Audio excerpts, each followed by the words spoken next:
Hello everyone, we are going to study about breathing mechanism in this video. We already covered human respiratory system in very much detail in previous video. Please watch that video if you missed. Link will be found in description box of this video. Now we can proceed with our today's topic, mechanism of breathing. हम breathe कैसे करते हैं, हमारी breathing का mechanism क्या है, ठीक है। हम स्टार्ट करते हैं। हमारी जो ब्रीदिंग साइकिल होती है वो कितने टाइम की होती है, उसका ड्यूरेशन जो है वो 0.5 सेकेंड होता है, ठीक है। इसमें एक साइकिल में दो मैकेनिज्म इंक्लूड होते हैं। एक होता है इंस्पिरेशन, ब्रीद करना, सांस अंदर लेना, और एक होता है एक्सपिरेशन। एक्सपिरेशन क्या होता है, सांस बाहर छोड़ना। तो हमारी one complete cycle, breathing cycle जो है वो किससे मिलके बनती है, इंस्पिरेशन से और एक्सपिरेशन से, ठीक है। One time inspiration and one time expiration, ठीक है। जो ब्रीदिंग रेट होगा हमारा वो कितना होगा, 12 to 16 पर साइकिल, ठीक है। 12 से 16 बार हम एक साइकिल में ब्रीद करेंगे, ठीक है। तो 12 to 16 पर साइकिल। इसमें कुछ लॉज इन्वॉल्व होते हैं, ठीक है। जैसे कि बॉयल्स लॉ है जो वो कैसा लॉ होता है, इसमें टेम्परेचर जो है वो कांस्टेंट होता है। टेम्परेचर जो है वो कांस्टेंट होता है। केमिस्ट्री में आपने पढ़ा होगा कि टेम्परेचर जो है वो बॉयल्स लॉ में कांस्टेंट होता है। प्रेशर मल्टीप्लाई बाय वॉल्यूम जो है वो क्या होता है, कांस्टेंट होता है, ठीक है। क्यों, क्योंकि हम आइडियल गैस इक्वेशन अगर देखें तो क्या होती है, PV is equal to NRT, ठीक है। एन जो है वो नंबर ऑफ मोल्स होते हैं, तो ये अगर हम एक मोल लेके चले, और आर है जो वो क्या होता है, ये भी गैस कांस्टेंट होता है, तो ये ऑलरेडी कांस्टेंट है। और टेम्परेचर भी अगर कांस्टेंट कर दे तो ये क्या हो जाएगा, पूरा टर्म जो वो पीवी है जो वो क्या हो जाएगा, कांस्टेंट हो जाएगा, ठीक है। यही मैंने लिखा, इसी को बोलते हैं बॉयल्स लॉ, ठीक है। हाँ, तो प्रेशर और वॉल्यूम जो है उसका इनवर्स रिलेशन होता है, ठीक है। ये कांस्टेंट है तो कुछ भी हम PV is equal to constant है, तो हम कुछ भी कांस्टेंट के इनवर्स में इस तरफ लेके आएंगे तो क्या होगा, कांस्टेंट इसकी जगह के डिनोट कर देते हैं। P is directly proportion to के, ठीक है, multiply by 1/v।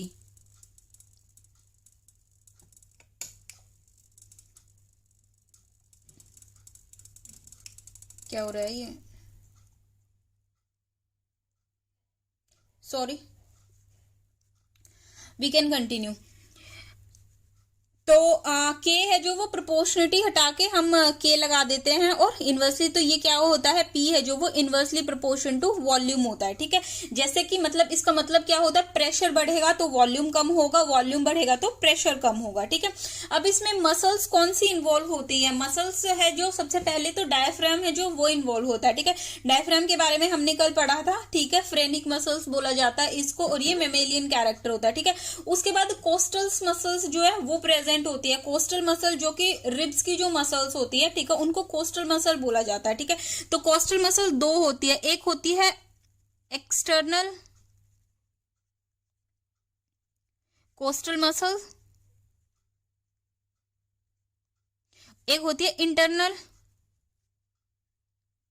Intercostal muscle. External intercostal muscle, ठीक है। दो मसल्स प्रेजेंट होंगी, दो टाइप की, एक होगी एक्सटर्नल इंटरकोस्टल मसल, दूसरी होगी इंटरनल इंटरकोस्टल मसल, ठीक है। एक्सटर्नल इंटरकोस्टल मसल जो है, मैं पेन चेंज कर लेती हूँ। एक्सटर्नल इंटरकोस्टल मसल जो है वो किसके कांटेक्ट में होंगी, रिब्स के कांटेक्ट में होगी, ठीक है। और जो इंटरनल इंटरकोस्टल मसल है वो एल्वियोलाई के कांटेक्ट में होगी, एल्वियोलाई के, ठीक है। और इसमें एब्डोमिनल मसल्स भी प्रेजेंट होती है, जो हमारे एब्डोमिन की मसल्स होती है, स्टमक की जो मसल्स होती हैं वो भी प्रेजेंट होती है, ठीक है। कैसे प्रेजेंट होती है वो हम आगे देखेंगे। अब आता है एटमॉस्फेरिक प्रेशर। एटमॉस्फेरिक प्रेशर जो है वो क्या होगा, एटमॉस्फेरिक प्रेशर तो फिक्स होता है 760 mm ऑफ Hg, ठीक है। और इंट्रापल्मोनरी प्रेशर या फिर इंट्राप्लूरल प्रेशर भी बोलते हैं उसको, इंट्रापल्मोनरी प्रेशर जो है वो इन्वॉल्व होता है, ठीक है। तो इसमें इन्वॉल्व क्या क्या होता है, कुछ लॉज इन्वॉल्व होते हैं, मसल्स इन्वॉल्व होती है, ठीक है, और प्रेशर इन्वॉल्व होता है। प्रेशर में एटमॉस्फेरिक प्रेशर और इंट्रापल्मोनरी प्रेशर, इंट्रा मतलब कि अंदर का, पल्मोनरी मतलब कि लंग्स का, ठीक है। तो अंदर के लंग्स का प्रेशर जो है वो इंट्रापल्मोनरी प्रेशर होगा, ठीक है। पल्मोनरी वर्ड जो है वो लंग्स के लिए आता है, ठीक है। ल्यूरा है जो वो भी लंग्स के लिए आता है, जो वो होती है लेयर्स होती है उसके लिए ल्यूरा वर्ड आता है, ये हमने कल पढ़ा था, ठीक है। अब इसमें दो मैकेनिज्म होते हैं, एक होता है इंस्पिरेशन, एक होता है एक्सपिरेशन। इंस्पिरेशन जो है वो एक एक्टिव प्रोसेस है। एक्टिव प्रोसेस मतलब कि यहाँ पे क्या होता है, एटीपी की नीड होती है, ठीक है, एनर्जी की नीड होती है, एटीपी चाहिए होती है, ठीक है। अच्छा, उसके बाद जो एक्सपिरेशन है हम ऐसे डिफरेंशिएट करके पढ़ेंगे तो ज्यादा इजी होगा, ज्यादा कन्वीनियंट होगा समझना। ये क्या होती है, एक पैसिव प्रोसेस होती है, इसमें कोई भी एटीपी की नीड नहीं होती है, कोई भी एनर्जी खर्च नहीं करनी पड़ती, ठीक है। उसके बाद इंस्पिरेशन जो है उसका टाइम ड्यूरेशन कितना होता है, 0.3 सेकेंड होता है, और एक्सपिरेशन का टाइम ड्यूरेशन 0.2 सेकेंड होता है। अब क्या होता है, जो एयर है वो मूव करती है, air moves from high pressure region to low pressure region. जहां पे प्रेशर ज्यादा होगा वहां से एयर जो है वो कहाँ मूव करेगी, जहां पे प्रेशर कम होगा, ठीक है। तो अगर प्रेशर जो है वो कम होगा तो वॉल्यूम ज्यादा होगा। हमने अभी यहाँ पे पढ़ा है बॉयल्स लॉ में, ठीक है, कि पी है जो वो इनवर्सली प्रोपोर्शन होता है वॉल्यूम के, pressure is inversely proportion to volume.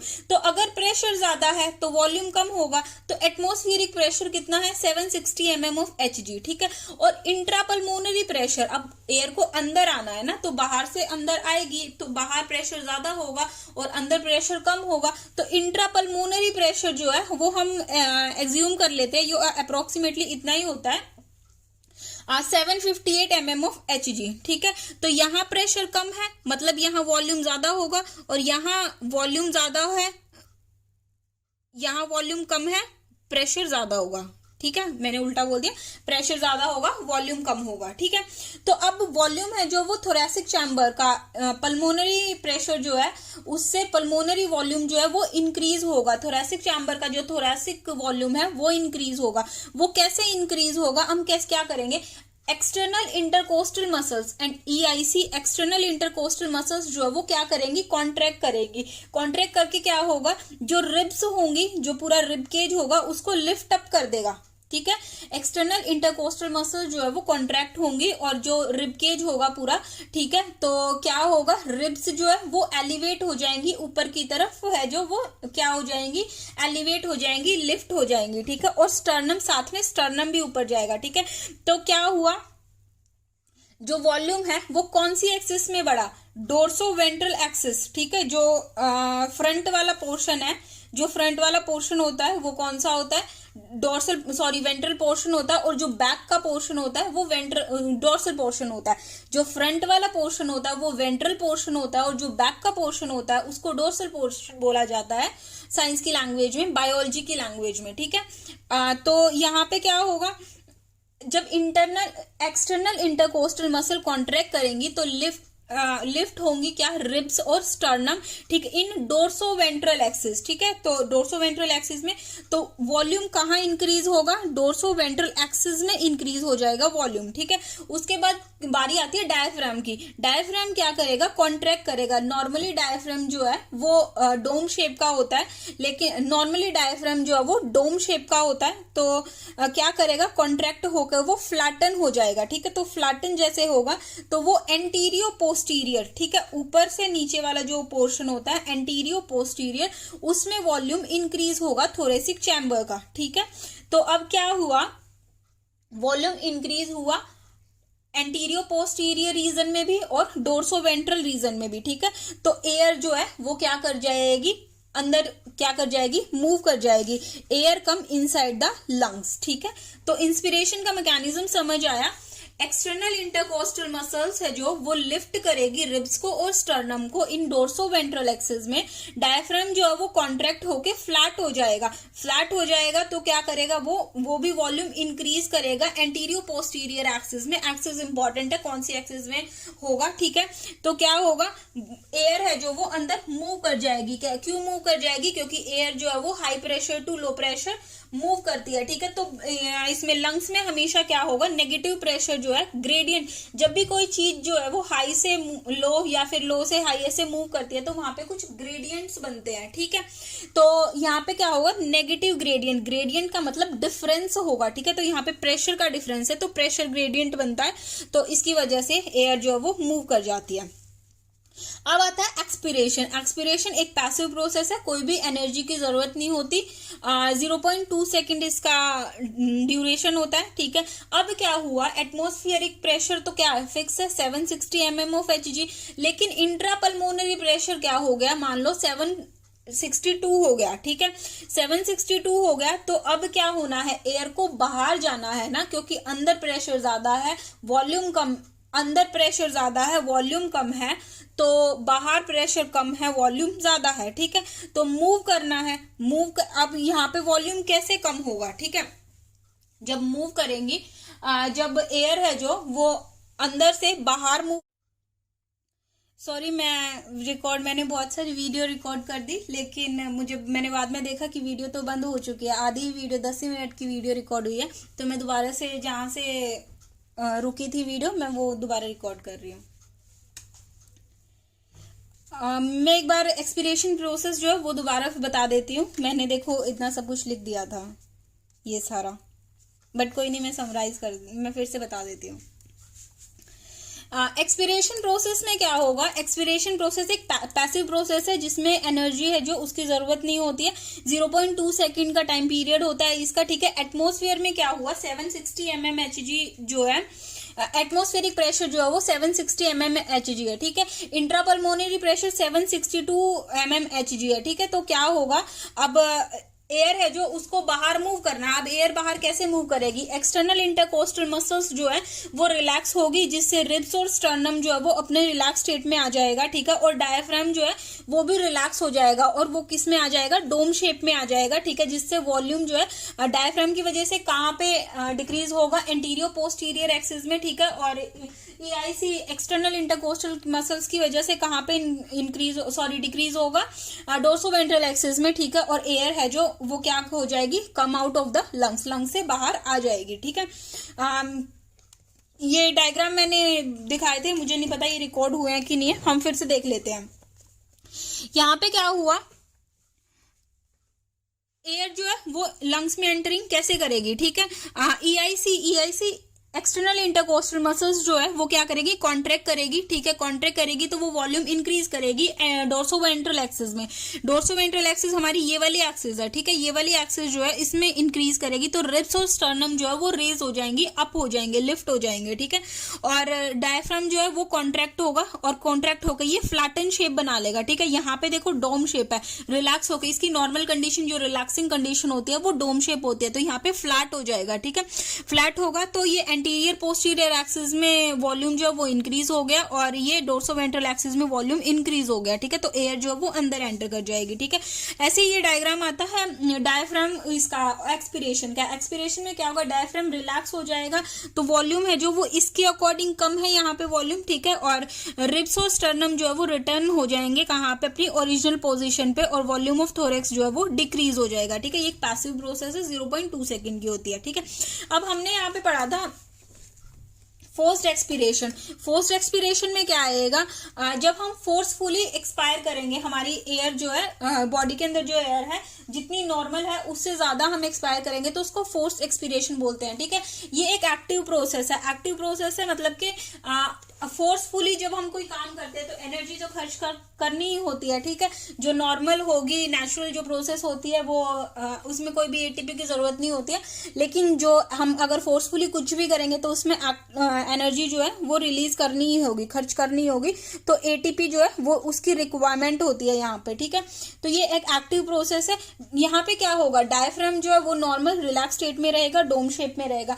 EIC external intercostal muscles जो है वो भी रिलैक्स ही रहेंगी, लेकिन यहाँ पे क्या होता है, इंटरनल इंटरकोस्टल मसल, वीडियो में मैंने ये लिखा था पूरा, लेकिन वो वीडियो रिकॉर्ड ही नहीं हुई। इंटरनल इंटरकोस्टल मसल्स जो है वो कॉन्ट्रैक्ट करेंगी यहाँ पे, ठीक है। और एब्डोमिनल मसल, जब भी हम फोर्सफुली एक्सपायर करेंगे ना तो आप फील करना कि स्टमक पे, जो स्टमक एब्डोमिन रीजन होता है वहां पे प्रेशर फील होता है। वो प्रेशर क्यों फील होता है, क्योंकि वहां की मसल्स जो है वो कॉन्ट्रैक्ट करती है।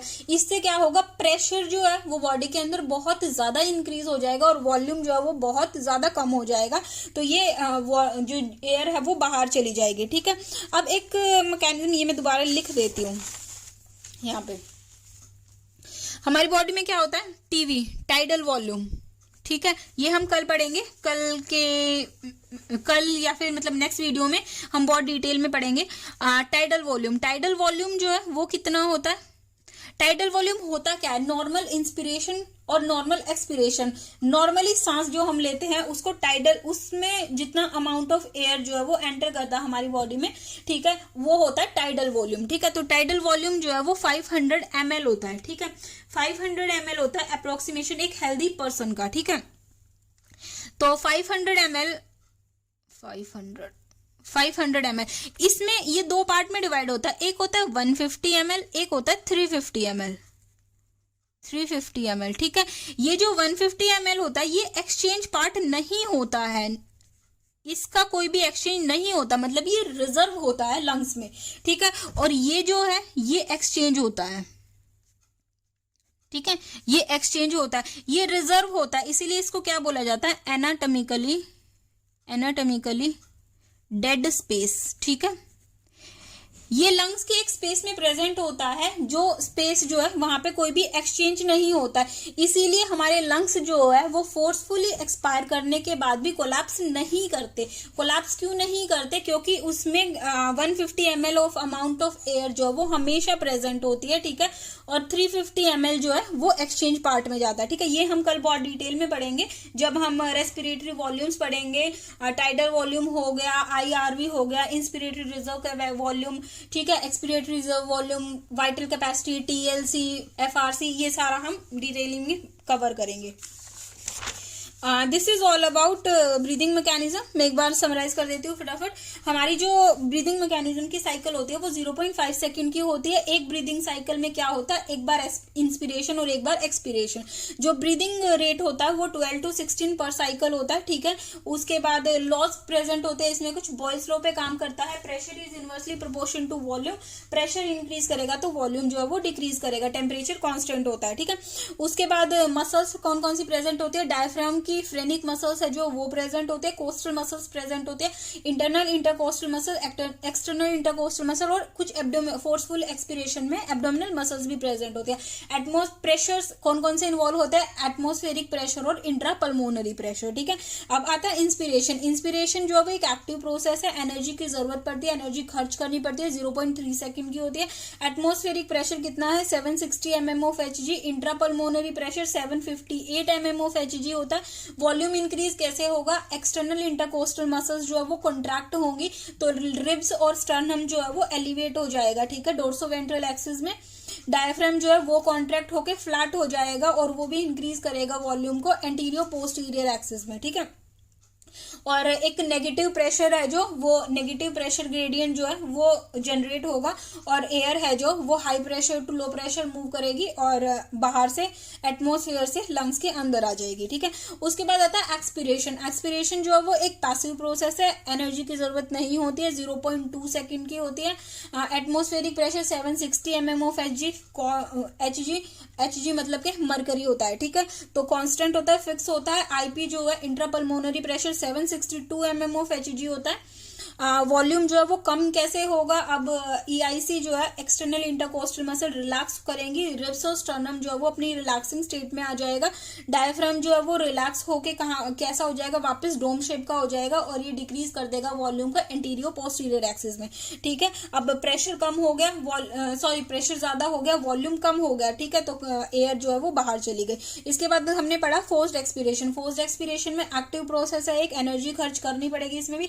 डायफ्राम रिलैक्स स्टेट में ही रहेगा, EIC भी रिलैक्स स्टेट में रहेगी। IIC इंटरनल इंटरकोस्टल मसल्स यहाँ पे कॉन्ट्रैक्ट करेगी।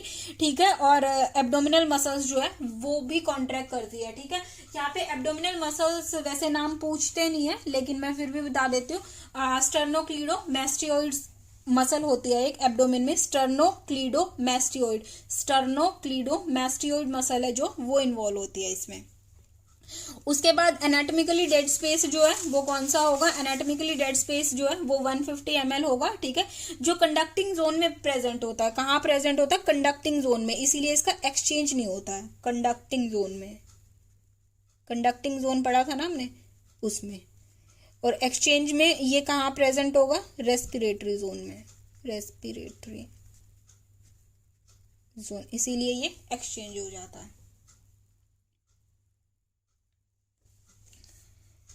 This is all about this video. ये टॉपिक हमने कवर कर लिया बहुत डिटेल में, इससे अलग कोई भी क्वेश्चन नहीं आता है। मैंने मोस्टली सारे ही पॉइंट्स कवर कर लिए हैं, इनफैक्ट थोड़ा बहुत एक्स्ट्रा भी हो गया होगा, वरना एनसीईआरटी तो फुली कवर है। आई होप समझ आया होगा आपको। अगर कोई भी क्वेरी है तो आप कमेंट बॉक्स में डाल सकते हैं। ये देख लीजिए एक बार, ये ऐसे हमने डिफरेंशिएट करके पढ़ा है, ज्यादा इजी हो जाता है पढ़ना, पता चल जाता है कि एकदम रिवर्स मैकेनिज्म होता है। ठीक है, तो एक अगर समझ आ गया तो दूसरा अपने आप ही समझ आ जाता है। इंस्पिरेशन समझ आ गया तो एक्सपिरेशन अपने आप ही समझ आ जाता है, रटने की जरूरत नहीं है कुछ भी। ठीक है, this is all about this video. If you like the video, subscribe the channel, like करो वीडियो को और शेयर करो आगे वीडियो को, और कोई भी क्वेरी है तो कमेंट बॉक्स में डाल दो। थैंक यू सो मच, मिलते हैं नेक्स्ट वीडियो में।